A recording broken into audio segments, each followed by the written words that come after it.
नमस्कार दोस्तों, स्वागत है आपका हमारे चैनल आसान भाषा में। तो आज का हमारा टॉपिक है लैंड डिग्रेडेशन। तो चलिए शुरू करते हैं। सबसे पहले हम पढ़ेंगे कि लैंड डिग्रेडेशन होता क्या है।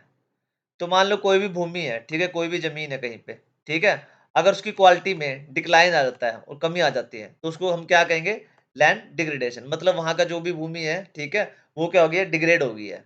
और ये कब होता है, जब कोई भी मान लो लैंड है, ठीक है, वो लेस यूजफुल हो जाए किस चीज के लिए, फार्मिंग के लिए। मतलब वहां पे क्या है, किसानी वगैरह ना की जा सके, वहां पे कोई जंगल भी ना उगाया जा सके, और ओवरऑल जो लिविंग का वो है ना, जो स्टैंडर्ड होता है, ठीक है, वो भी वहां पे अप्लाई ना जा सके, तो उसको क्या कहेंगे हम, लैंड डिग्रेडेशन।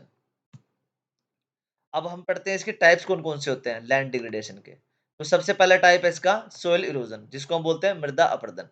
ठीक है? अब क्या होता है कि जो मिट्टी है ना, ठीक है? मान लो मिट्टी की जो टॉप सोइल है, वो क्या होती है? वो ज़्यादा उपजाऊ होती है। तो हवा क्या करती है? मान लो विंड बह रही है काफ़ी तेज़ी से, ठीक है? वो क्या करेगी, इसकी टॉप सोइल को क्या करेगी? उड़ा के ले जाएगी। या फिर वहाँ पे कहीं पे पानी आया है काफ़ी सारा, ठीक है? बाढ़ आई है, कुछ भी आई है, तो वो भी क्या करेगी, टॉप सोइल को क्या करेगी? इधर-उधर कर देगा वो जो पानी आएगा तेज़ बहाव से। ठीक है? तो उससे क्या होएगा, मृदा का अपरदन हो जाएगा। मतलब जो ऊपर की मिट्टी है ना, वो इधर-उधर हो जाएगी, तो क्या होगा, वहाँ पे फिर वो लैंड क्या हो जाएगी, डिग्रेड हो जाएगी। उसके बाद आता है डिज़र्टिफ़िकेशन। ठीक है? डिज़र्टिफ़िकेशन मतलब किसी भी भूमि का डिज़र्ट बन जाना। ठीक है? मतलब वहाँ पे क्या हो जाना, वो जो फर्टाइल लैंड होता है ना, वो क्या होता है, डेज़र्ट में क्या होता है, कन्वर्ट हो जाता है। मान लो वहाँ पे सब कुछ उपजाऊपन था, ठीक है? सब कुछ उ उ उ उ उगाया जा सकता था। बट अब क्या हो गया, वहाँ पे कुछ भी उगाया नहीं जा सकता, वहाँ पे क्या है, मिट्टी-मिट्टी, रेत-रेत ऐसे हो गया है। तो उसको क्या कहते हैं हम, डिज़र्टिफ़िकेशन। और ये भी किसका पार्ट है, लैंड डिग्रेडेशन का। उसके बाद है सैलिनाइज़ेशन। अब कई बार क्या होता है कि मान लो समुद्र में भी क्या होता है, सैलिनाइज़ेशन हो जाता है कभी-कभार, कि वहाँ का जो सॉल्ट का लेवल है ना, वो क्या होता है, बढ़ जाता है, नमक का लेवल बढ़ जाता है। तो ऐसे क्या होता है, मिट्टी में भी होता है। मिट्टी में अगर साल्ट की जो मात्रा बढ़ गई है ना, नमक की मात्रा बढ़ गई है ना, ठीक है? अब ये नहीं है कि उसमें आप तुम छाँट के देखोगे कि नमक होता है, नहीं होता है। उसमें क्या होता है, थोड़े कंटेंट होते हैं NaCl के, ठीक है? तो इसमें क्या है कि अगर साल्ट की जो मात्रा बढ़ जाती है ना उसमें, तो क्या होता है, वो लैंड डिग्रेड हो जाती है। उसके बाद आते हैं वाटर लॉगिंग। अब क्या, पानी जैसे वैसे तो अच्छा माना जाता है भूमि के लिए, जहाँ पे भी पानी है वहीं पे क्या होता है कि पूरा जीवन ही पानी से चल रहा है अपने पूरी पृथ्वी का। बट अगर हम एक प्रॉपर मिट्टी की उसकी बात करें, या सॉरी भूमि की उसकी बात करें, तो हम क्या कहेंगे कि अगर पानी वहाँ पे कहीं पे भी इकट्ठा है ना, और वो काफ़ी टाइम के लिए इकट्ठा है, या वहाँ पे पानी बह रहा है, तो उसकी क्या है, टॉप सोइल क्या होगी, इधर-उधर हो जाएगी उसकी, टॉप सोइल उखड़ के कहीं और चली जाएगी, ठीक है? तो उसको क्या कर देगी वो, डिग्रेड कर देगी उस लैंड को, बिल्कुल ही, ठीक है? उसके बाद आते हैं कंटैमिनेशन। अब पॉल्यूटेंट्स होते हैं कई सारे, ठीक है? जैसे केमिकल्स हो गए और वेस्ट हो गया, बायोमेडिकल वेस्ट हो गया, कई टाइप के वेस्ट हो गए। अगर आप उसको जाके ज़मीन में डाल दोगे, ठीक है? पॉलीथीन वगैरह हो गए, इनको आप क्या करो, मिट्टी में डाल दोगे, जाके भूमि में डाल दोगे, तो वहाँ का क्या हो जाएगा, लैंड डिग्रेड हो जाएगा। आपने देखा होगा जहाँ पे भी हम कूड़ा-करकट फेंकते हैं ना, ठीक है? वहाँ का जो लैंड होता है ना, वो बिल्कुल ही डिग्रेड हो जाता है। खासकर प्लास्टिक वगैरह, केमिकल्स वगैरह, इस टाइप का जो कूड़ा फेंकते हैं। हाँ, मिट्टी वगैरह का घर का आप ये लगा लो, गाँव वगैरह में जो फेंकते हैं, उससे उसका उतना नुकसान नहीं होता है। बट जो बाहर के जो केमिकल वेस्ट वगैरह होते हैं ना, उससे क्या होता है, सारा लैंड क्या होता है, डिग्रेड हो जाता है, कंटामिनेट हो जाता है, दूषित हो जाता है बिल्कुल ही। उसके बाद आता है कि इसके कॉज़ कौन-कौन से हैं, ठीक है? अब पहले जो इसमें हम पढ़ेंगे, नेचुरल कॉज़ेज़ पढ़ेंगे, उसके बाद हम पढ़ेंगे ह्यूमन एक्टिविटीज़, कि ह्यूमन्स के द्वारा कौन-कौन से इसमें कॉज़ेज़ आते हैं लैंड डिग्रेड होने वाले।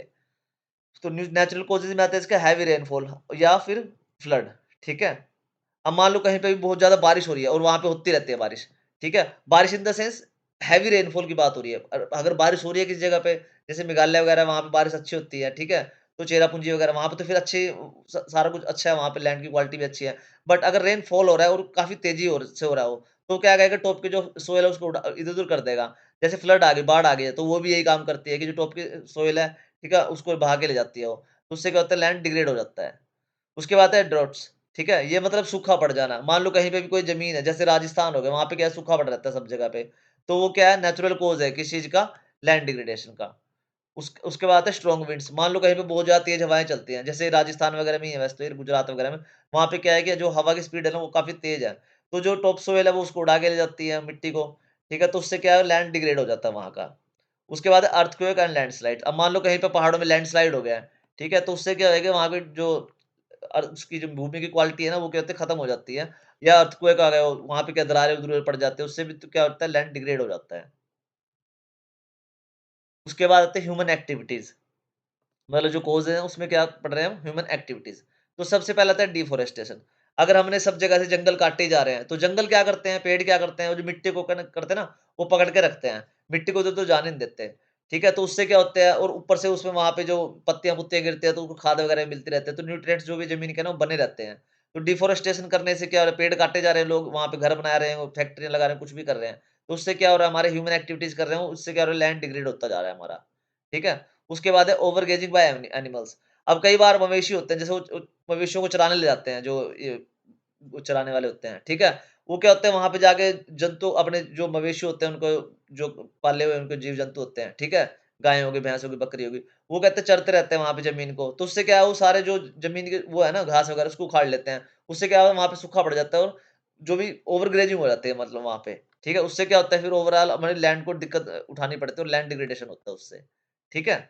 उसके बाद है over use of chemical fertilisers. अब लोग क्या है कि इतनी सारी दुनिया हो गई है, खाना कम है, तो उसको खाने को ज़बरदस्ती बनाने के लिए क्या करते हैं, केमिकल फर्टिलाइज़र्स डाले जाते हैं। उससे ऑब्वियस सी गुणवत्ता बढ़ती है, बट क्या है, जो लैंड होता है वो डिग्रेड हो जाता है।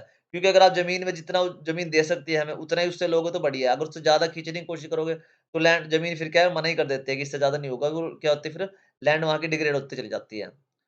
उसके बाद आता है माइनिंग। माइनिंग क्या है कि जैसे हम जो मिनरल्स हैं, खनिज वगैरह हैं, ठीक है? उनको निकालने के लिए हम क्या करते हैं, कहीं पे माइनिंग करते हैं, ठीक है? खा गुफाओं को खोदते हैं, ठीक है? या फिर पहाड़ों को खोदते हैं, या फिर कहीं पे भी जहाँ पे भी कोयल निकालने के लिए खुदाई होती है।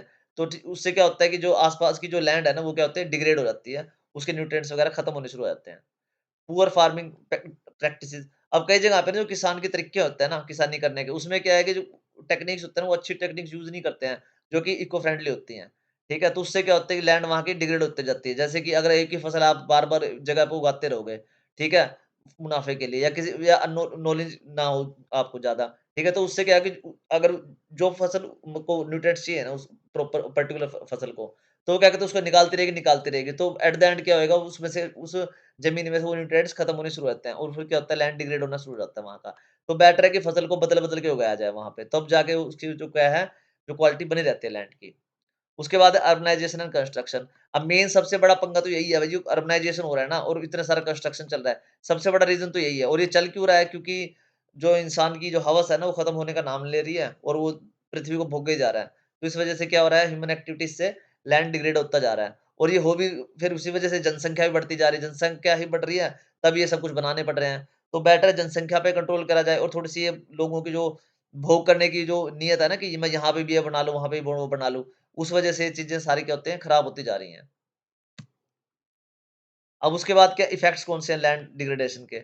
इफ़ेक्ट तो यही है कि अगर कोई लैंड डिग्रेड ही होता चला जा रहा है, तो वहाँ पे क्या होगा, फूड का प्रोडक्शन कम होता चला जाएगा। अब फूड कम होएगा, ठीक है? तो वहाँ पे क्या होगा, पॉवर्टी भी हो जाएगी, गरीबी आ जाएगी वहाँ पे, जो भी बेचारे वहाँ पे उसके बेस पे मतलब ज़मीन में फसल उगा-उगा के पैसे कमा रहे थे, उससे क्या है, उनके पास पॉवर्टी आ जाएगी, वो पैसा तो मिलेगा नहीं उनको, अगर फूड्स ज़मीन से कुछ उगा ही नहीं पाएँगे तो, ठीक है? अब इससे क्या है, सोइल की फर्टिलिटी भी खत्म होती जा रही है, जो सोइल का जो मिट्टी का उपजाऊपन है, वो भी खत्म होता जा रहा है। वाटर का जो साइकिल होता है, वो भी क्या होता है, डिस्टर्ब तो होता जा रहा है इसमें, ठीक है? क्योंकि पानी क्या होता है, अगर ज़मीन की ना एक पावर होती है पानी को होल्ड करने के लिए, ठीक है? तो वाटर का जो साइकिल है ना, वो खराब होता जा रहा है, लैंड डिग्रेड होते जा रहा है, क्योंकि वो पानी को होल्ड नहीं कर पा रही है अब, ठीक है? Destruction of habitats. अब वहाँ पे हैबिटेट्स बने हुए हैं सारे, वहाँ पे घास है तो जीव-जंतु आते हैं वहाँ पे, जीव-जंतु है तो प्रेडेटर्स आते हैं वहाँ पे, सारा वहाँ पे क्या हैबिटेट बना हुआ है उनका, ठीक है? अगर लैंड डिग्रेड होता है तो घास भी नहीं है, फिर जीव-जंतु भी नहीं, फिर प्रेडेटर्स भी नहीं, वो क्या है, सारा हैबिटेट खत्म हो जाता है। Forced migration. अब कुछ जगह पे क्या है कि सूखा पड़ता जा रहा है, तो वहाँ से क्या है, लोगों को फोर्स्ड माइग्रेशन करना पड़ रहा है, इधर-उधर जाना पड़ रहा है बेचारों को। क्योंकि वहाँ पे तो कुछ बचा नहीं है, अब लैंड डिग्रेड हो गई, बिल्कुल खत्म हो गया, सूखा पड़ गया है, वहाँ पे गर्मी भी ज़्यादा होती है अब। ठीक है? तो उनको क्या है, फोर्स्ड माइग्रेशन करना पड़ता है, कहीं और जाना पड़ता है। अब लैंड डिग्रेडेशन इंडिया में क्या कैसे चल रहा है? यहाँ पे क्या 30% जो लैंड है ना इंडिया का, वो क्या है, डिग्रेड हो चुका है अब। ठीक है? डिग्रेडेड ही है। ठीक है? वो रीज़न उसके ह्यूमन एक्टिविटी है ज़्यादातर तो। नेचुरल कॉजेज़ तो कम ही है, बट ह्यूमन एक्टिविटीज़ ज़्यादा है। ठीक है? और मेन स्टेट कौन से है? राजस्थान होगी, मध्य प्रदेश होगी, महाराष्ट्र होगी, गुजरात होगी। ये क्वेश्चन आ सकता है कि मेन स्टेट कौन से हैं लैंड डिग्रेडेशन के? ठीक है? तो ये चारों आपने इसमें बतानी है। उसके बाद कॉज़ कौन से हैं वहाँ पे, यहाँ पे? वही डिफॉरेस्टेशन है, माइनिंग है, ओवरगेजिंग और पुअर इरिगेशन है। पुअर इरिगेशन मतलब सिंचाई के जो तरीके हैं ना, लैंड उसके फसल को सही उगाने के, ठीक है? वो सही नहीं है। सिंचाई के तरीके बिल्कुल बेकार हैं यहाँ के। अब सॉल्यूशन क्या है इसमें? सॉल्यूशन ये निकलता है कि हमें ज़्यादा से ज़्यादा पेड़ उगाने चाहिए, ठीक है? और जो खाद है ऑर्गेनिक यूज़ करनी चाहिए उसमें, ठीक है? वाटर के कंजर्वेशन मेथड यूज करने चाहिए हमें, ठीक है। ओवरगेजिंग का जो इतने सारे पशुओं को चलाया जाता है वहां पे, वो देख के चलाना चाहिए, ये नहीं कि ओवरगेजिंग और सारा ही घास खत्म कर दे जाके। और इलीगल माइनिंग को क्या करना चाहिए, बैन करना चाहिए। माइनिंग तो इलीगल के तो मेरे को पता नहीं, बट ज्यादातर तो माइनिंग जब भी चलते हैं ना, हद से ज्यादा प्रॉफिट के लिए करी जाती है। वो जितनी जरूरत है उसके लिए नहीं करी जाती, वो जस्ट प्रॉफिट के लिए ही की जाती है। ठीक है, तो ये इसके सॉल्यूशंस हैं जी, अगर हमें रोकना है तो लैंड डिग्रेडेशन को। तो ओके बच्चों, thanks for watching. Please like, share and subscribe आसान भाषा में। अगर आपको टॉपिक में कोई डाउट है तो प्लीज आप कमेंट करके पूछ सकते हैं, और कोई और टॉपिक बनाना तो आप वो भी मेरे को कमेंट करके पूछ सकते हैं।